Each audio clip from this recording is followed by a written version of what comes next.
సునంద ఆనంది జీవనాలను పిలవగానే వాళ్ళిద్దరూ అక్కడికి వచ్చి ఏంటి అత్తయ్య గారు అని చెప్పి ఆనంది అడుగుతుంది. దాంతో సునంద ఇలా అంటూ ఉంటుంది, అప్పుడు మీకు పెళ్లి జరిగిన తర్వాత ఆదిత్యకి నీకు కూడా సత్యనారాయణ స్వామి వ్రతం జరిపించలేదు.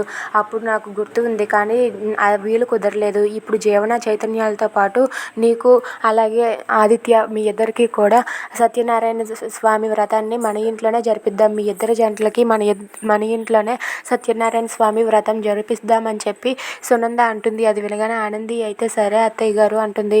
ఇక వాటికి కావాల్సిన ఏర్పాట్లన్నీ నువ్వే దగ్గరుండి చూసుకో ఆనంది అని అంటుంది. దాంతో ఆనంది అయితే సరే అత్తయ్య గారు అని చెప్పి అంటుంది. ఇక జీవనాన్ని చూసి ఏంటి జీవన నీకు ఇది ఇష్టమేనా అని చెప్పి అడుగుతుంది.